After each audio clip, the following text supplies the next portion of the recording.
Thank you very much. It's great to be here, and thank you for the introduction. For those of you who were here last year, I'm sure you remember that this conference focused on the music market in China specifically. This year, it's been expanded to cover all of Asia-Pacific and the opportunity, the Pan-Asian opportunity, essentially, which I think it's great. Anyone who lives in Asia-Pacific, I'm sure knows this already, but some of you may have just come in here.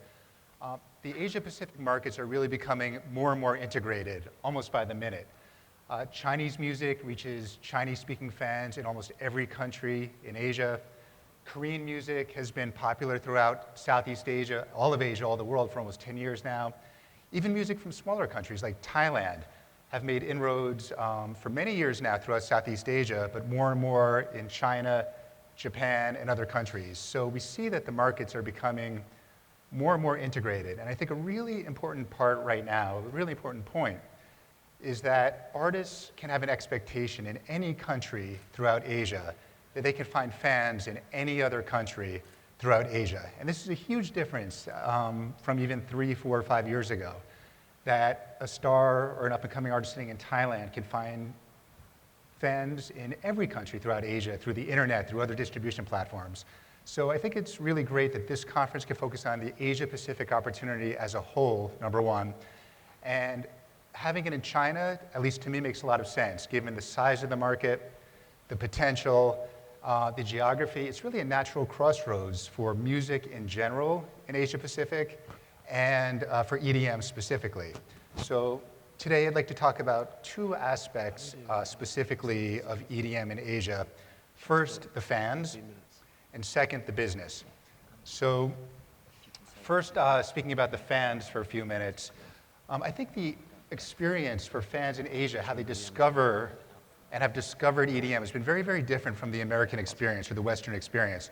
Really quick background on myself. I started my career in the music industry about 20 years ago as a music lawyer in New York. And I had these dreams that I'd be working on my favorite pop stars and rock stars. And the first day I walked into the office and there was a stack of EDM contracts to review.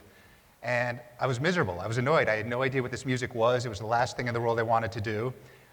It wasn't what I signed up for. And I thought if I ignored it, it would go away. And it didn't. The stack grew and grew and grew.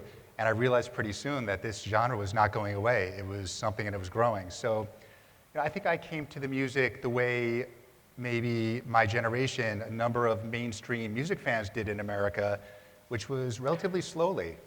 And I think the Asian experience has been very, very different. And stepping back before we look at Asia, one other story from a US perspective, Ben mentioned to me recently, about 2 years ago at the IMS conference in Los Angeles, one of my colleagues at Billboard gave a talk.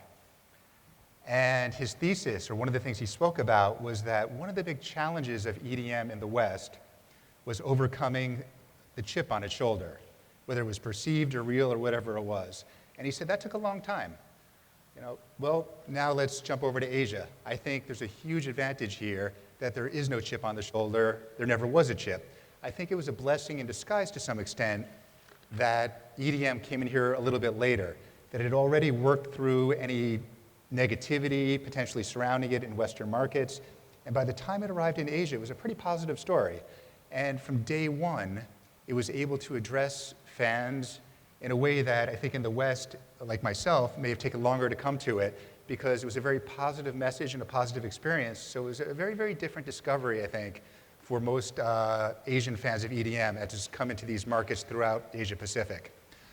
One other note on fans, I think fans in Asia, maybe even more so than fans in the West, are really eager to explore different genres of music and very open. They're just looking for good music. And they don't self-identify necessarily as being part of a specific group. Again, I'll compare it to my experience in high school for anyone who grew up in the US, but in my high school cafeteria, the kids who loved metal sat in one place and the kids who loved pop were here and dance music were here, and we barely spoke to each other, let alone admitted that you liked someone else's music. You just couldn't do it. I think the experience in Asia is very, very different. I think people are open. There's not a preconceived notion, I think we can say, of what an EDM fan looks like or what a metal fan looks like. A little bit maybe from market to market, but in general, I find a much more of a willingness to explore different genres and a very open-minded attitude to exploring different kinds of music. So I think, again, from day one, the opportunity for different subgenres of music, including dance, including EDM, there's a much larger addressable customer base than there may have been in the Western markets when they were being launched and first developing in the West. So that's the fan side. Let's move to the business side for a few minutes. So EDM business in Asia-Pacific. Again, a lot of us are doing business here for a long time now. We know that EDM in particular is growing very, very fast. If we look at the Storm Festival over the last couple of years, the rate of growth has been incredible. If we look at other countries throughout the region, we have promoters here from Thailand, from Japan, other places. These have become very important, very big festivals. And we definitely see the momentum that they will continue to grow. Stepping back for a minute to look at the music market in Asia-Pacific in general, all music, we already have a number of large markets here. A lot of you may already know, United States is always number one. Japan has been number two for many, many years. It's projected by Pricewaterhouse to move down to number 4 in 2016, but solidly in the top 5. China, this is really interesting, moving up from number 19 in 2014 to number 10 in 2016. So according to PwC, that will break the top 10 into this year, I guess, by the end of this year. So already a number of Asian markets are solidly within the top 10.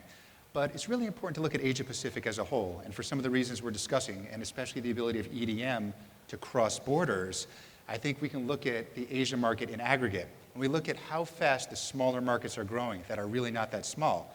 Thailand, Malaysia, Vietnam, Indonesia. And I think a lot of the artists, the record labels, and the distribution platforms have already seized on this Pan-Asian opportunity.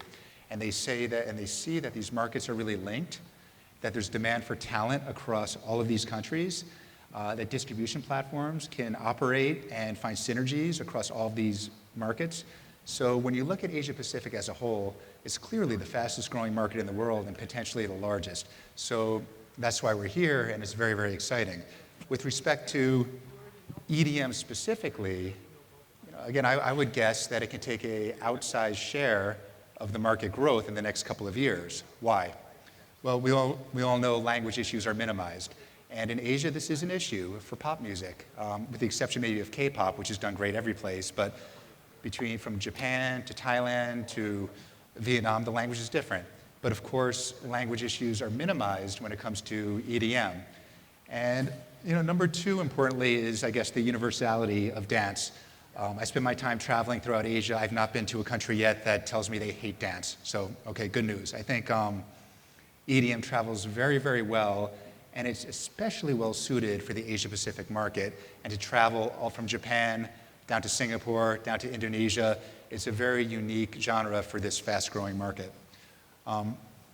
So looking at the future of music in general in Asia-Pacific, again, I won't try to project the future, and I think there's some more numbers coming after I speak, but I think an interesting metric to look at in general is per capita spending on music, and let's take a look at China.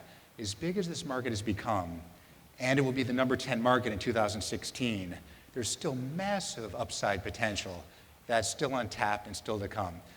Per capita spending in the US is about 50 times still as much as it is in China.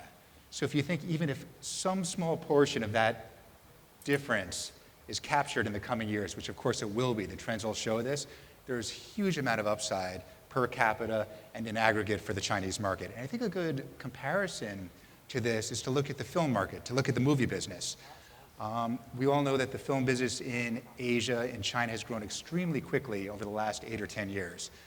And probably about 8 or 10 years ago, per capita spending was probably about the same ratio as music is right now compared to the US, 50 to 1. Right now, the per capita spending in the US is only 5 times that of China. So if you look, going from 50 to 1 to 5 to 1, even if some percentage of that differential is captured in the next couple of years, there's 10 times, 20x potential for upside in this market. So, I think we can say with a lot of confidence that the upside in every single market, and looking at these numbers in China specifically, we know that the opportunity is tremendous. What percentage of the growth will the dance music market capture, EDM? Again, I don't want to make a prediction, but I would guess it would be a disproportionate amount of the upside. And just a quick personal story is I spend a lot of my time at Billboard traveling throughout Asia-Pacific. We cover 8 or 10 countries, everywhere from Japan to the Philippines to Thailand, down to Indonesia. And I've seen the same story in every single country I've been to. I arrive in a country and we're really lucky. We get to meet young kids, music lovers. And I've seen in every country the story where someone who's 12, 13 years old, they started out playing an instrument, they became proficient, and one day they discover EDM. And they find this is an amazing way to express themselves. And they start doing this, and they've told me they would never go back because this is the best way that they've found to express the way they want to express themselves. So I think if we look at the upside of EDM, when you're connecting with 12-year-olds, 13-year-olds who are the next generation of music buyers, of concert goers, of people creating this music, of producers, of record label execs, whatever it is, they're connecting at such an early age here, and there's such a love for the music that I've seen really everywhere from Japan all the way down to Southeast Asia.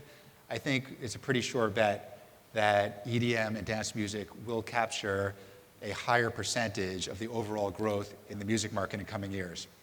So I think we'll leave it at that. I thank you very much and look forward to a couple great days of exploring these topics. And I'd like to introduce now our next speaker, David Boyle from BBC Worldwide. Thank you.